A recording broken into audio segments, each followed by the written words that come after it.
আছো সকলে? আশা করছি অনেক ভালো আছো, সুস্থ আছো। আমার নতুন একটি ব্লগে তোমাদের সকলকে জানাই অনেক ভালোবাসা। আমি উত্তর দিনাজপুর থেকে পায়েল নিয়ে হাজির হয়েছি সুন্দর একটি ব্লগ। দেখো, তোমরা তো প্রত্যেক দিনই আমার ব্লগ দেখো কম বেশি, হয়তো তাই না বলো? কিন্তু যারা নতুন দেখছো তারা প্লিজ আমার পাশে থেকো, চ্যানেলটি সাবস্ক্রাইব করে রেখো, যাতে অন্য আরও ভালো ভালো ভিডিও তোমরা দেখতে পাও। তো চলো, আজ ছিল হচ্ছে শুক্রবার সকালবেলা উঠেই দেখি যে আজকে একদম রৌদ্র উঠে গেছে। অন্যদিন দেখো গত 2-3 দিন কিন্তু বেশ কুয়াশা ছিল, তাই না? আজকে হালকা কুয়াশা আর সাথে মিষ্টি রোদ, মানে একটা দারুণ ব্যাপার। ঠিক আছে, তো অত ঠান্ডাও নেই, তাই ঘুমটাও ভেঙে গেছে আজ সকাল সকাল। ঘুম থেকে উঠেই যেটা আমার প্রথম কাজ সেটা হচ্ছে এই ঘর থেকে সাইকেলটাকে বের করা। মানে এক ঘর এক বারান্দা যেহেতু, তাই এই সাইকেলটাকে বের না করলে আমার হাঁটাহাঁটিতে প্রচণ্ড অসুবিধা হয় বন্ধুরা, জানো তো। দেখো, এই যে আমি বের করে দিলাম, তারপরে হাঁটতে পারছি। পাশেই আবার আছে বাইক, তাহলে ভাবো ওইখানে যদি সাইকেলটা থাকে তাহলে কত কষ্ট করে আমি মানে যাতায়াত করি। তো ওইরকম হচ্ছে ব্যাপার। তো এখন গ্যাসটাকে একটু মুছে নিলাম। সকালবেলা উঠে যেহেতু আমাকে রান্না করতে হবে, তাই গ্যাসটাকে আগে সর্বপ্রথম মুছে টুছে তারপরে আসলাম ফ্রিজে। কি রান্না করব চিন্তা করতে করতে দেখি 8টা বেজে গেছে। এইদিকে বড়মশাই তো উঠে পড়েছে। এখানে আমার ছিল কিছু বৃহস্পতিবারের মাছ, তো সেটাকেই ভাবছি একটু আলু বেগুন দিয়ে রান্না করবো। ভাতটা দেখো বলতে বলতে বসিয়ে দিলাম, আর এইদিকে বেগুনগুলো কিন্তু কেটে নিচ্ছি। বেগুন টমেটো আলু দিয়ে কিন্তু বেশ ভালোভাবে মাছ রান্না করলে বেশ টেস্ট হয় খেতে, এই শীতের দিনে বিশেষ করে। আর দেখো, মাছ ভাজা তেল ছিল, তো তেলটাকে আমি না রেখে দিয়েছিলাম ভালোভাবে ঢাকা দিয়ে। তো পাতলা পাতলা করে নতুন আলুগুলো একদম কেটে একটুখানি হলুদ লবণ দিয়ে ভেজে নিচ্ছি হচ্ছে মাছের ঝোলে দিব বলে। আলুটা ভাজতে ভাজতে একদম নরম করে দিব, যাতে পরে আর জল দিতে না হয় মাছটাতে।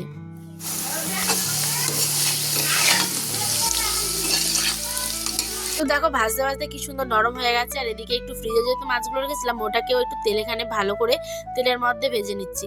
তো এদিকে মশলা কষিয়ে টমেটো দিয়ে একেবারে পুরো টকবগে ঝোল ফুটছে এখন দেখো। এইদিকে আমার ভাত হয়ে গেছে, সাথে হয়ে গেছে হচ্ছে শাক ভাজা। মানে এটা হচ্ছে গিয়ে একটুখানি কী শাক ছিল, পালং শাক ছিল। তো পালং শাকের ভাজা করেছিলাম, আর এখানে বেগুন টমেটো দিয়ে মাছ। তো দেখো একদম পুরো দারুণ হয়েছে। এটা না গরম গরম ভাতের সাথে খেতে ভালো লাগে, ঠান্ডা হয়ে গেলে বেগুন না একদম প্যান্সা মানে হয়ে যায়, জল জল করে। তো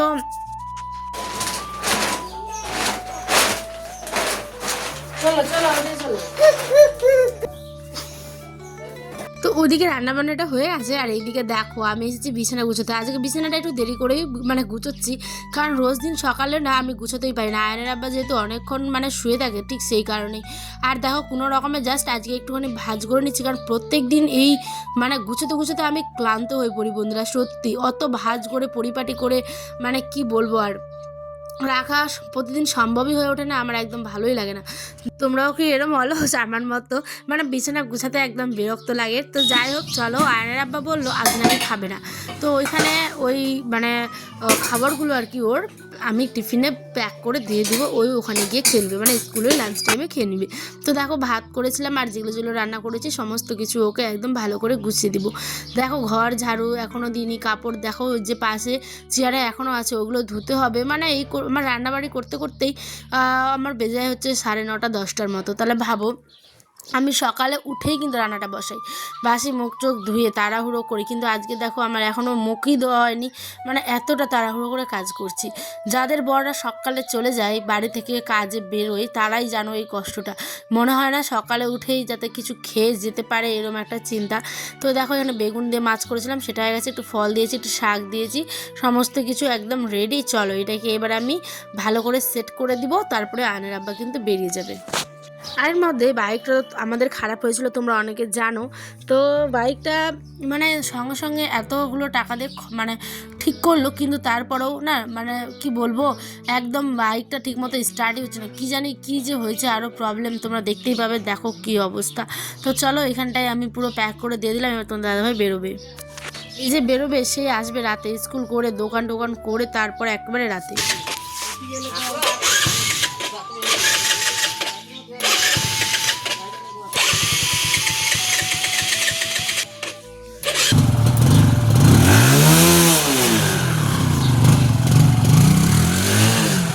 ওয়েট করে আছে কোন বেলা ওর বাবা আসবে আর ওকে নিয়ে যাবে। কি বলি বলো,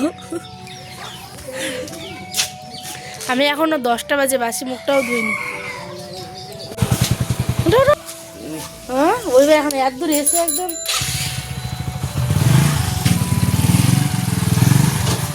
আসো।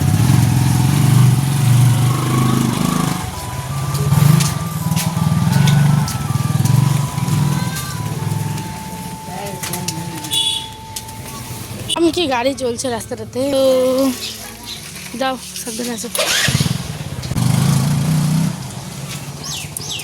না বাবা। তো দেখলে বাইকটা কিন্তু স্টার্ট হচ্ছিল না প্রথমে, ঠিক আছে, অনেক কষ্ট করে স্টার্ট করা হলো, ওখানে 2,500-3,000 টাকার মতো খরচা করেছে। তো আজকে আবার বাইকটা দেখাতে যাবে কি প্রবলেম হয়েছে। তারপরে দেখো বিছানাতে গুছিয়েছিলাম, তারপরে এখন ঘরে ঝাড়ু দিচ্ছি, আর মানে চেয়ারের যে কাপড়গুলো ছিল দেখলে ওগুলোকেও ভিজিয়ে দিলাম। রৌদ্র উঠেছে, আস্তে আস্তে ঠান্ডাটা যেন কোথায় হারিয়ে যাচ্ছে, তাই না বলো বন্ধুরা?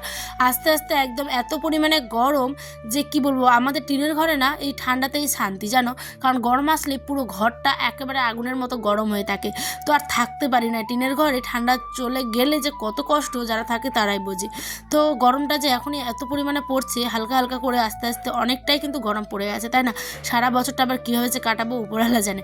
তো চলো, আমি স্নান টান করে খাওয়া দাওয়া করে গেছিলাম খিচুড়ি আনতে। আমি খিচুড়িটা খাই না, মানে ওই যে পাশে দেখছো রোহিত, ওকে দিয়ে আয়ান কিন্তু বায়না ধরেছিল খিচুড়ি খাওয়ার জন্য, কিন্তু ওকে আমি ওই খিচুড়িটা খাওয়াতে পারি না, কারণ ওটা অনেক রকম ব্যাপার আছে, ভালোভাবে না ধুয়ে মানে রান্না টান্না করে, তাই আমি বাড়িতে ওকে প্রেসারেই সবজি দিয়ে করে দিই। তারপর ওখানে ওকে একটু দিলাম হচ্ছে গিয়ে বেদানা কেটে, যেহেতু খিচুড়ির জন্য বায়না ধরেছিল। ওরা না ভালো করে ধয় না, হাতা না ধয় ভালো করে, মানে এইগুলো কী বলে বাসনপত্র, সেই কারণেই ওকে আমি কিন্তু ওটা খাওয়াই না। এদিকে আঙ্গুর দিচ্ছি ওকেও, আমি একটু খাচ্ছি মজা করে আর কি। আর আমার ছেলেটা কিন্তু সব বোঝে, আঙ্গুরকে এখন আঙ্গুরও বলতে পারে জানো। আস্তে আস্তে সেই ছোট্ট আইন কত বড় হয়ে যাচ্ছে। আর এইদিকে একটা ছিল নারিকেল কুল, বর্মা দিল, তো ভাবলাম চলো একটু নুন দিয়ে খাই। আগে তো আমরা জানো যখন ছোট ছিলাম তখন ভাবতাম যে মা সরস্বতী পুজো না হলে তো কুল খেতেই পারবো না, মানে আমাদের চিন্তাভাবনাটা তখন মানে ভেদাভেদ, জাতি ভেদাভেদ এটা সেটা মানে ছিল না, ঠিক আছে, তখন একটা আনন্দ করেই কিন্তু কাটাতাম। তো চলো খেয়ে নিয়েছি কুল, তারপর রাতে রান্না ভাত বসিয়ে দিয়েছি আবারও, মানে সারাদিন কাজকর্ম নিয়ে ভিডিও শ্যুট করা, আবার ভিডিওতে ভয়েস দেওয়া, এডিট করা, মানে আবার মানে অতিরিক্ত কাজ, ঠিক আছে, যারা করে একটা বাচ্চাকে নিয়ে তারাই বোঝে।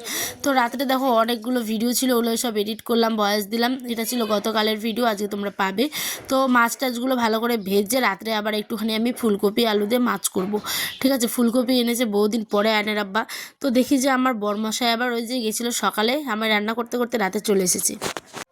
তো আমি বলেছিলাম ব্রাশ কলগেট নিয়ে আসবে, আমার একদম শেষ হয়ে গেছে। তো দেখো কলগেটও মানে নিয়ে এসে, আর ব্রাশটা না বহু পুরনো হয়ে গেছিলো, তো পুরনো ব্রাশ কেমন জানি এটা লাগে, তো নতুন নিয়ে এসেছে। এদিকে আমি ফুলকপি আলু দিয়ে মাছের ঝোল কমপ্লিট। তো ব্লগটা তোমাদের কেমন লাগলো অবশ্যই আমাকে কমেন্টে জানিয়ে, নতুন হয়ে থাকলে আমার পরিবারে অবশ্যই আমার পাশে থেকে ওই দিদিভাইকে সাপোর্ট করো, তোমাদের ভালোবাসা আমার একান্তই প্রয়োজনীয়। তো যাই, আজকে দেখাবে অন্য একটি ব্লগে, সকলে ভালো থেকো, সুস্থ থেকো, টাটা।